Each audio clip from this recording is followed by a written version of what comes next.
Salut tout le monde, j'espère que vous allez bien. Aujourd'hui on va se retrouver pour une vidéo bonus qui n'était vraiment pas prévue à la base. Je vais parler tout simplement de ce qui s'est passé cette semaine à Raw. Donc je sais pas encore quand vous aurez cette vidéo en ligne. J'essayerai certainement de la poster, je sais pas, mercredi, je pense, un truc comme ça. Voilà, donc je vais parler des deux moments les plus marquants de cette semaine à Raw. Je vais pas parler de tout Raw parce qu'on va pas se le cacher, c'est un Raw vraiment pas terrible, comme souvent d'ailleurs. D'ailleurs, voilà, si jamais il y a un truc qui s'est passé à Raw, vous voulez connaître mon avis par rapport à ça, n'hésitez pas à me le demander. Voilà, tout simplement. Je vous donnerai mon avis sous la vidéo en commentaire. Donc voilà, on va parler aujourd'hui de deux moments qui ont marqué cette semaine, enfin Raw en tout cas, j'ai pas encore vu SmackDown. Le retour de Paige, ça y est, elle est enfin de retour. Depuis le temps qu'on attend son retour, depuis le temps où il y a des rumeurs comme quoi elle va intervenir, comme quoi elle va revenir, c'était tellement long, tout le monde en avait marre. Moi-même le premier, j'en pouvais plus. J'avais même fait une vidéo news, je sais pas si vous vous souvenez, il y a de ça environ un mois et demi, où je vous disais qu'elle allait revenir normalement pendant le mois d'octobre ou novembre. Donc au final, voilà, enfin elle est de retour et ça m'a fait tellement plaisir de entendre sa musique et de la revoir tout simplement. Suffit de voir de toute façon la pop qu'elle a eue. Elle a eu vraiment une énorme pop. Et ça me fait vraiment plaisir de la revoir, surtout que j'ai revu Raw avec un, enfin j'ai vu Raw avec un pote et on attendait vraiment que ce moment-là. Et quand on a entendu son thème, on a pété un câble. Donc ça m'a fait plaisir de revoir Paige, mais au-delà de son retour, qui était très attendu par la majorité des fans, eh ben elle n'est pas revenue seule. Et quand elle a dit justement je ne suis pas revenue seule, je vous avoue que j'ai un peu bugué. Pour le coup, je me suis demandé, elle parle de qui? Et je me suis fait 1000 films dans la tête. 1000 films. Je me suis dit, attends, mais qui c'est qui va venir avec elle? J'ai étudié toutes les hypothèses possibles, mais à aucun moment je l'ai vu venir celle-là. Donc, et ben du coup, Paige a formé un clan avec deux anciennes catcheuses de NXT, on peut dire anciennes maintenant. Mandy Rose, donc, qui a participé, si je me souviens bien, à la saison 2015 de Tough Enough. Elle était dans la même saison, je crois, que Patrick Clark, donc aka le Velveteen Dream à NXT, et Sonia Deville, qui, je crois, elle aussi a fait Tough Enough. J'ai pas envie de dire de conneries, mais je crois qu'elle en faisait également partie. Donc c'est très intéressant. Un clan dans la division féminine, ça fait plaisir, c'est neuf, c'est frais, ça fait longtemps qu'on n'a pas eu ça. Donc c'est cool, honnêtement c'est vraiment cool. Donc au final, eh bien, Paige, Mandy Rose et Sonia Deville ont attaqué les catcheuses qui faisaient partie du match justement pour déterminer la challengeuse de Alexa Bliss. Au passage, quand j'ai vu qu'on allait avoir un Fatal 4-Way entre Bayley, Mickie James, Sasha Banks et Alicia Fox pour déterminer la challengeuse, j'avais envie de me flinguer parce que très clairement j'avais envie de sang frais, de nouveau. Et là, très clairement, voilà, le retour de Paige m'a un peu sauvé, je vous avoue. Donc, par contre, alors, j'ai déjà vu pas mal de gens qui ont critiqué ce retour. J'ai déjà pas mal de gens qui ont craché sur Sonia Deville et Mandy Rose. Alors, Sonia Deville, je vais pas faire le faux cul. Sur Twitter, j'ai été le premier à le dire, j'étais pas spécialement réceptif à Sonia Deville. Après, c'est toujours pareil, c'est difficile de se faire un avis sur elle parce qu'à NXT, elle faisait des matchs d'environ 3 minutes à tout péter. À chaque fois que la meuf elle était là, c'était pour déboîter de la jobbeuse. On l'a, je crois, jamais vraiment vu dans un vrai match compétitif d'environ 10 minutes. Donc j'attends d'en voir plus, voir ce qu'elle sait faire dans un ring avant de vraiment juger. Et surtout, là, c'est vraiment, je trouve, très très hypocrite. Déjà, plein de gens sont en train de coller une image de Eva Marie 2.0 à Mandy Rose. Encore Sonia Deville, on pouvait se faire un avis sur elle parce que, l'air de rien, on la voyait de temps en temps à NXT. Autant Mandy Rose, je trouve que c'est une mauvaise foi de niveau, mais international. La meuf, et venez pas me sortir qu'on a pu se faire un avis sur elle parce que c'est faux. Les seules personnes qui ont vraiment eu la chance de la voir catcher récemment, c'est dans des house shows, des shows non télévisés de NXT.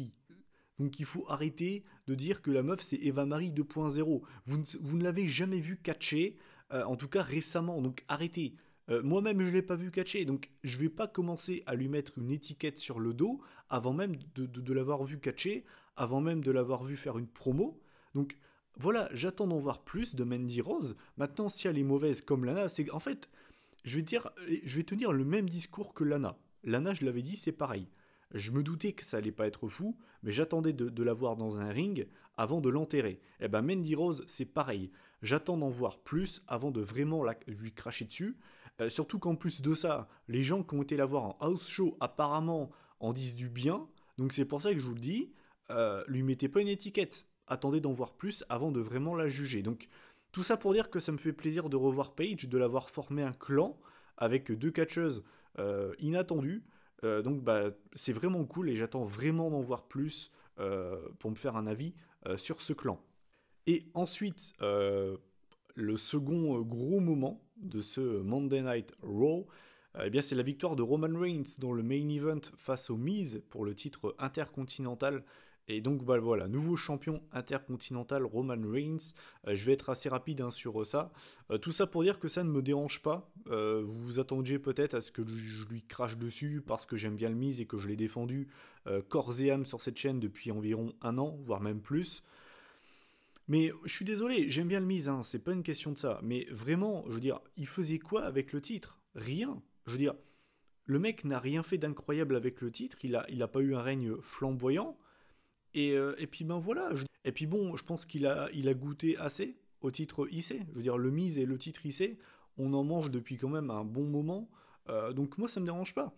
Et encore une fois, la mauvaise foi des fans. Moi, je suis désolé, j'appelle ça de la mauvaise foi. Quand j'en vois qui me disent que Roman Reigns, il gagne toujours, il est trop mis en avant, les gars, si vous sortiez ça en 2016, j'aurais accepté. Qu'on me sorte ça en 2015-2016 avec Roman Reigns, je l'aurais encaissé. Mais qu'on ose me sortir en 2017 que Roman Reigns est trop mis en avant, il a trop gagné, les gars, c'est de la mauvaise foi. Je suis désolé, mais ça, c'est de la mauvaise foi. C'est pas un vrai argument. Roman Reigns, en 2017, les seules vraies victoires importantes qu'il a eues cette année en pay-per-view, c'est face au Taker et face à Cena. Hein. Il a gagné aucun titre. Il a gagné aucun titre. Et je vous invite à aller voir son ratio victoire-défaite en pay-per-view.